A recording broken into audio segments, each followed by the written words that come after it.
I think the power of the network it's played a massive part in any success I've had.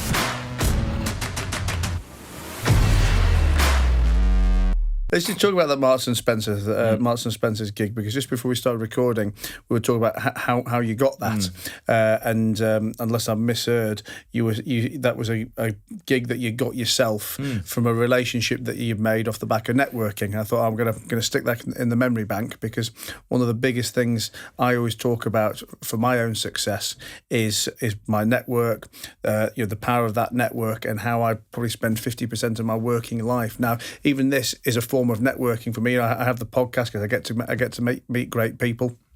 I think particularly in the celebrity world, I think it's the biggest missed opportunity of networking as well, because 9 times out of 10, once you've got a bit of profile, you get the ego with it, and you think everybody should be coming to you. Whereas the reality is that profile is probably going to be short-lived, and it should be a time that you're doubling down on it, a time that you've got to take advantage of the fact that people want to speak to you right now. So so use it to push and grow that network as much as you can, because the time that you've lost your profile, at least you've still got your network, and it'll be there to take you onto round two. But I mean, is networking something that's been accidental for you, or have you made a conscious effort to go and do that? I think the accidental bit's been a northerner and chatting to everyone, because I came down to London, I left the restaurant, I had this vision of what I wanted to do within the media space and kind of what I'm doing now.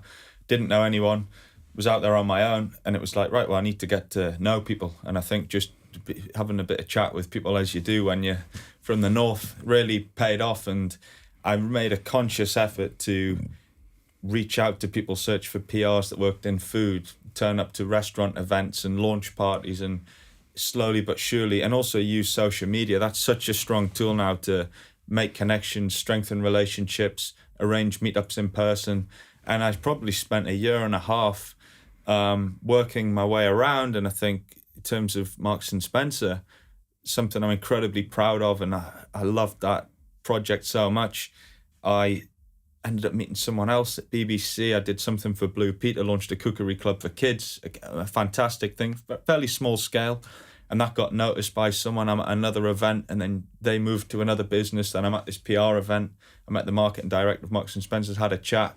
2 days later, I'm in the office, and it all just sort of adds up. And I think the power of the network it's played a massive part in any success I've had. And going forward, I know it will continue, so I still make an effort. And I was going to say, presumably not resting on your laurels. It's not, I've done this networking and I've got my Marks and Spencer's gig and I'm the big dog and that's the end of it. So I've got this Marks and Spencer's gig and I'm going to use that to meet more people, to parlay that onto something else. 100%. And I think one big thing is just really simple. Just be nice to people. Just work hard and don't be a dick, and have a chat, because even just some of my personal friends in London, never mind the business side, you move to a big city, you don't know anyone, and it's incredibly lonely because there's a lot of people around, but you don't know any of them. So even friendships as well as business relationships are formed from making an effort to just be nice, have a chat. And funnily enough, this morning I got a message from someone. I've just been booked to do a couple of episodes on a BBC show. Someone I'd met years ago. They just reach out because you've made the effort, you've been nice, and things do come back around, don't they? I think something else I picked up on, which was an important point to make as well. You talked about a couple of previously not so great experiences with agents or managers that you've had. I think another big mistake, which whether it's for people in the media or for people in any kind of business, is to hire a consultant or to outsource something to a third party and then just forget about it, leave it to them and move on. And you really have to continue to control all parts of it. Yes, okay, you might not be able to be a manager because you don't have the contacts with the TV companies or whatever it may be. But when you give yourself over to that manager, you've got to ride the fuck out of them, because you can obviously use your common sense and the fact that you know your brand and your business better than anybody else to know if they're acting in your best interest, if they're fighting hard enough for you. I totally agree. And I think one thing I've always stood by, whether it's that or any sort of work, is you've got to take full responsibility for everything, because you meet a lot of people in my game, any business or any sort of work environment where, they're dealing with that, that's all right. Well, actually, I think if you take full responsibility and you're always on top of it, then the only person to blame is yourself, because I'm not one to point the finger and blame people for anything, because I'll take responsibility. If it's going great, let's keep going. And if it's not, well, I'm responsible for that as well. So then let's end it and let's move on somewhere else. And that's the thing, because even when it is a third party who's let you down, you put that third party in that position of control. I think that the two key things that I think are important for me to try and be successful in business are, one, to know as much about every area of the business as possible. Again, I guess using the chef context, you can say, well, I'm the chef. I cook in the kitchen.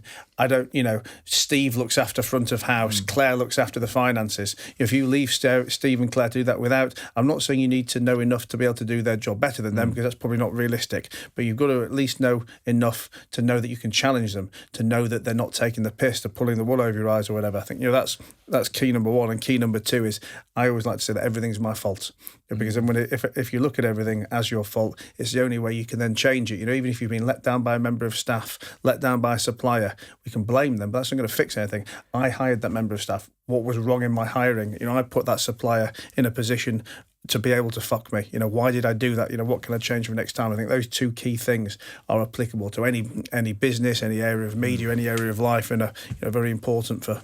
I totally agree. And I think going back to your first point in terms of like taking responsibility, like if I've got an opportunity to work with a brand, a company, whatever that might be, I want to fully immerse myself in it and learn, not just stay in the lane of, I'm just going to do my job and go. It's like, just go above and beyond for everything. What else can I learn? And, make the most of being in that room, whether it's a development kitchen, a business, a marketing meeting, show up to things you don't even need to be at, just to learn. You don't know who you're going to meet there or what you might learn that might help you in the next phase. And I think that's another part of my sort of mindset and just how I go about my business of like, if I'm involved in, say, Marks and Spencer's, for instance, why don't I want to learn a bit more about the marketing side of it and sit in on some of those meetings and learn a bit about this and a bit about that? And it always just helps. And again, it's just that taking responsibility for, here's the situation, what's the most I can get out of it?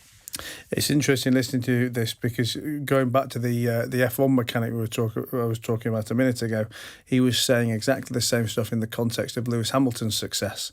Basically, talk about when you look at an F1 driver in general, they're only really contracted to rock up on a Thursday, stay for the practice and the qualies, race on a Sunday, and then go. He said, but if you look at Lewis, he's always, Monday to Thursday, he's working on his nutrition. He's sat in the office with the engineers and the mechanics, and he's looking at the data. When the race is finished, he's the last person to leave the track because he's still walking the track. He's still looking at the data.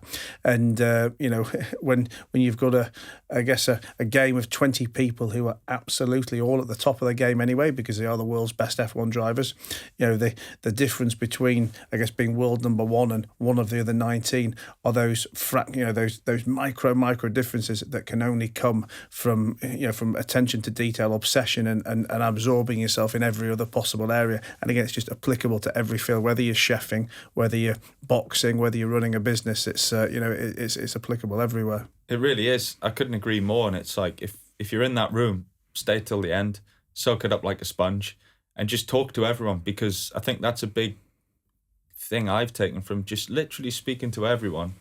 You don't know what they're going to say, who they might be, and treat everyone the same is another thing. Don't think, I've been booked for this, I'm going to turn up and do that. We're all equal. We're all just people, right?